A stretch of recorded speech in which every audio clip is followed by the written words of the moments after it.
In a world where we can go anywhere, say anything, and choose nearly everything, why do so many of us still feel trapped? Trapped by fear, by expectations, by the weight of our past and the pressure of our future. Freedom has never been more abundant, and yet inner freedom has never been more rare. Tonight, we explore a question as old as humanity itself, and more urgent than ever. What is freedom, if we are not free within? The illusion of modern freedom. We live in an age that claims to be the freest in human history. We can cross oceans in hours. We can access the sum of human knowledge in seconds. We can reinvent our identity with a username.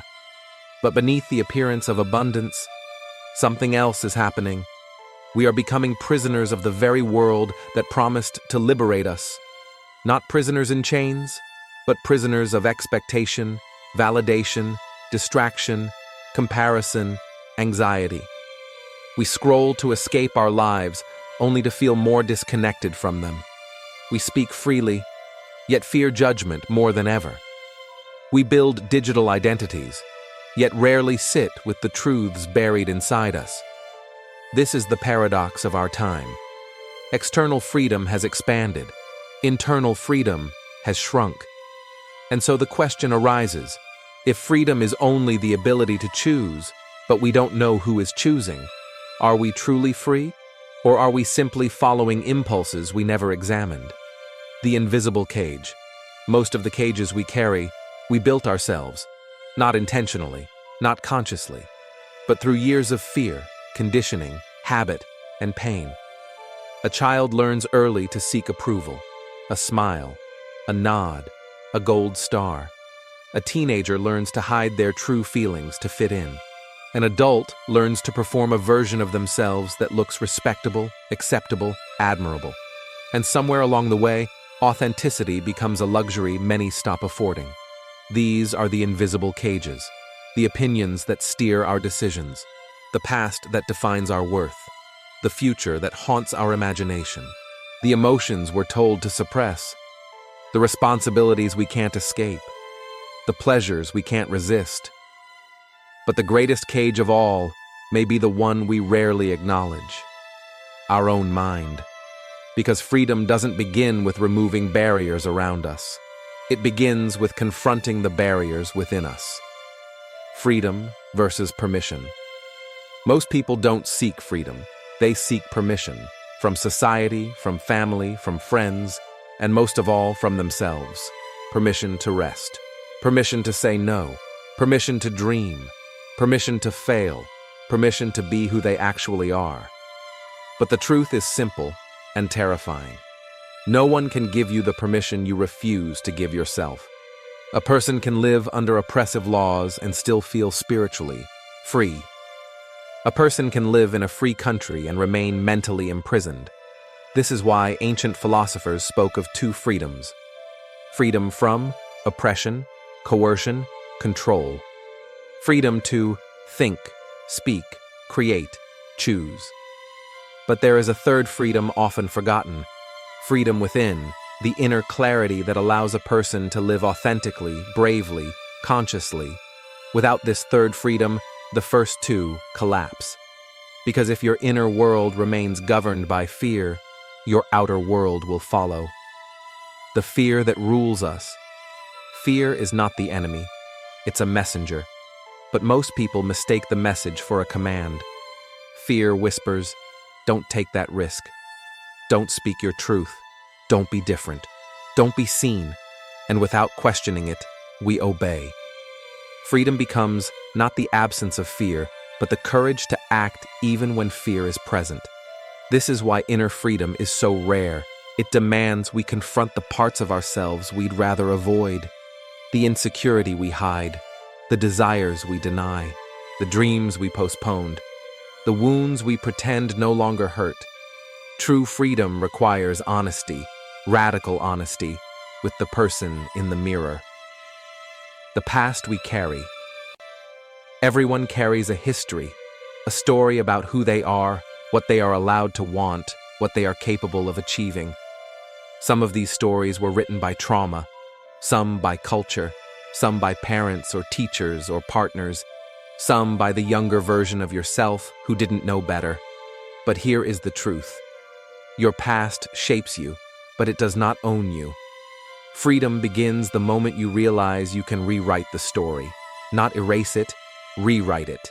Transform scars into symbols of survival. Transform mistakes into lessons. Transform endings into beginnings. Inner freedom means refusing to let the past dictate the future. It means looking at what hurt you, what limited you, what defined you, and choosing to rise beyond it. The present. We avoid. Most people don't live in the present. They live in memories that no longer exist, or futures that haven't yet arrived. The present is too uncomfortable, too raw, too honest, too revealing. The present forces us to feel, but the present is also the only place where freedom exists. You cannot be free yesterday. You cannot be free tomorrow. You can only be free now. This is why mindfulness, meditation, and self-inquiry have existed for thousands of years. Every spiritual and philosophical tradition teaches one truth. Freedom begins with awareness. Awareness of thoughts. Awareness of emotions. Awareness of patterns. Awareness of what controls us. Because the more aware we become, the less power our impulses, fears, and habits hold. Awareness does not free us immediately, but it gives us the key. The chains of desire. Desire is a double-edged sword. It drives us forward, but it also binds us. For every desire we fulfill, a new one appears. For every achievement, another milestone is waiting. For every comfort, comfort becomes a dependence. Modern life has mastered the art of stimulation. Everything faster, louder, more accessible, more addictive. But the more we chase pleasure, the more enslaved we become to it. The sages of every tradition warned of this. The more a person seeks outside themselves, the further they drift from inner freedom. This doesn't mean abandoning desire. It means understanding it. Desire is natural. Attachment is the cage. Inner freedom is the ability to appreciate what life offers, without being consumed by it. The battle within. The greatest battles in history were not fought between nations, but within individuals. The battle between who we are and who we pretend to be. Between our potential and our excuses. Between our courage and our fear. Between our higher self and our shadow. Most people avoid this battle. They numb it, outrun it, bury it. But the people who discover inner freedom do something different. They enter the battle. They sit with discomfort. They face the truth. They confront their darkness, not to erase it, but to understand it. Because freedom is not the absence of inner conflict. It is the transformation of it. Authenticity, the highest form of freedom. Authenticity is not simply being yourself. It is the willingness to become who you truly are. It is the courage to disappoint others in order to honor yourself. The strength to walk a path others do not understand. The clarity to know what your soul actually wants, not what society wants from you. A person aligned with their inner truth cannot be controlled, not by trends, not by expectations, not by fear. They move differently, speak differently, live differently, and their freedom liberates others. The liberation we seek. So how do we become free within? Not all at once, not perfectly, not quickly, but gradually, through practices and choices repeated every day. 1. Awareness. The courage to see your thoughts as they are. 2. Honesty. The courage to tell yourself the truth. 3. Responsibility. The courage to take ownership of your story. 4. Boundaries. The courage to protect your energy. 5. Purpose.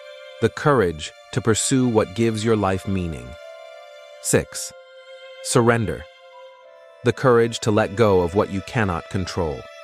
Inner freedom is not a destination.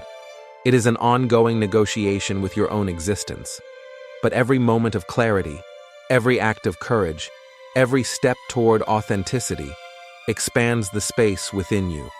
And that space becomes liberation. What freedom truly means. Freedom is not simply the right to choose. Freedom is the ability to choose from a place of clarity, not fear. From intention, not impulse. From authenticity, not conditioning.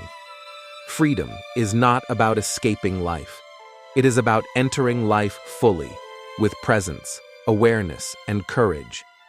Freedom is not about rejecting the world. It is about no longer being ruled by it.